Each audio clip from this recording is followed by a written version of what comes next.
வணக்கம். இன்றைய தலைப்புச் செய்திகள். பரபரப்பான சூழ்நிலையில் அதிமுக மாவட்ட செயலாளர்கள் கூட்டம். கட்சி தலைமை அலுவலகத்தில் இபிஎஸ் முக்கிய ஆலோசனை. கட்சி பிளவுக்கு பிறகு மாவட்ட செயலாளர்கள் கூட்டம் நடைபெறுவதால் அதிமுக தலைமையகத்தில் பலத்த பாதுகாப்பு, போலீசார் குவிப்பு.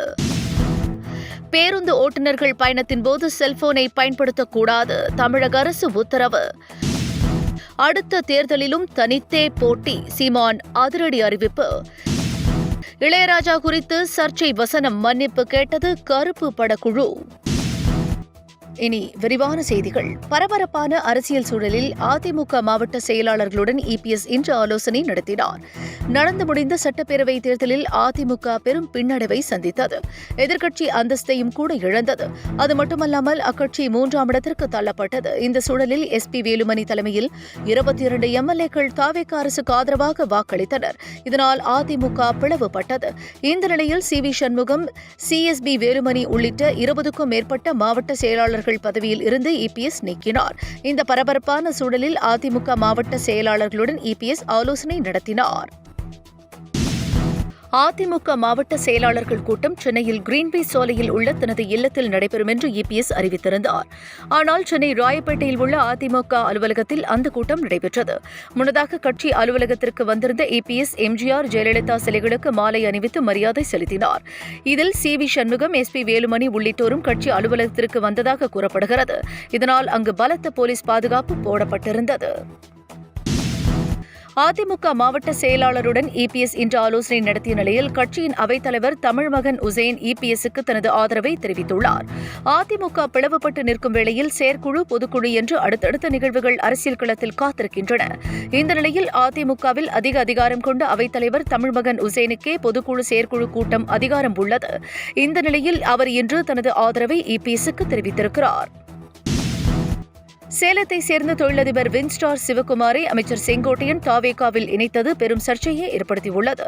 இவர் 3000 பேரிடம் 300 கோடி ரூபாய் மோசடி செய்ததாக புகார் உள்ளது. எனவே இந்த செய்தி அரசியல் வட்டாரத்தில் பரபரப்பை ஏற்படுத்தியுள்ளது. தொழிலதிபர் வின்ஸ்டன் ஸ்டார் சிவகுமாரால் பாதிக்கப்பட்டவர்கள் அவரை தேடும் குற்றவாளி எனவும் ட்ரெண்டிங் செய்து வருகின்றனர். பேருந்துகளை ஓட்டும்போது ஓட்டுநர்கள் செல்போனை பயன்படுத்தக்கூடாது என்று அரசு உத்தரவிட்டிருக்கிறது. இது தொடர்பாக வெளியிட்டுள்ள அறிவிப்பில் ஓட்டுநர்கள் பணியின் போது செல்போன் பயன்படுத்துவதால் விபத்து, உயிரிழப்புகள் ஏற்படுவதாக தெரிவிக்கப்பட்டுள்ளது. இதனை தடுக்க இனி பணியின் போது சட்டை பாக்கெட்டில் செல்போன் வைத்திருக்கக்கூடாது எனவும் தெரிவிக்கப்பட்டுள்ளது. இந்த நிபந்தனைகள் ஏற்கனவே நடைமுறையில் உள்ளபோதும் அதை யாரும் பின்பற்றுவதில்லை என்பது குறிப்பிடத்தக்கது. வரும் தேர்தலிலும் நாம் தமிழர் கட்சி தனித்தே போட்டியிடும் என்று சீமான் தெரிவித்துள்ளார். அரசியல் தோல்வி நாம் தமிழர் கட்சியை பாதிக்காது என்று கூறியுள்ள அவர், தங்களுக்கான அரசியலை முன்வைப்பதில் எந்த தயக்கமும் இருக்காது என்று குறிப்பிட்டுள்ளார். நடந்து முடிந்த தேர்தலில் நாம் தமிழர் கட்சி 20 லட்சம் வாக்குகளை மட்டுமே பெற்றுள்ளது குறிப்பிடத்தக்கது. ரேஷன் கடைகளில் உணவுப் பொருட்களின் விநியோகம் சரியாக இருக்கிறதா என்பதை ஆய்வு செய்ய முதலமைச்சர் விஜய் உத்தரவிட்டிருந்த நிலையில் எம்எல்ஏக்கள் ஆய்வுப் பணியினை மேற்கொண்டனர். உணவுப் பொருட்கள் தட்டுப்பாடின்றி வழங்கப்படுகிறதா, எடை சரியாக இருக்கிறதா என்று சரிபார்க்கவும் அறிவுறுத்தப்பட்டுள்ளது. கருப்பு படத்தில் இளையராஜா குறித்து சர்ச்சைக்குரிய வசனமும் காட்சியும் அமைப்பும் வைக்கப்பட்டிருந்த நிகழ்வு பெரும் சர்ச்சையை ஏற்படுத்தியிருந்தது. இதற்காக படக்குழு வருத்தம் தெரிவித்திருக்கிறது. இளையராஜா காப்புரிமை கேட்டு வழக்கு தொடர்வதை மையப்படுத்தி அந்த காட்சி இருந்ததாக கூறப்படுகிறது. இதுகுறித்து சர்ச்சை எழுந்திருந்த நிலையில் படத்திற்காகவே காட்சி வைக்கப்பட்டிருந்ததாகவும் யாரை புண்படுத்தும் நோக்கத்தில் வைக்கவில்லை எனவும் தெரிவித்துள்ள படக்குழு அப்படி நிகழ்ந்திருந்தால் வருந்துவதாக தெரிவித்துள்ளது.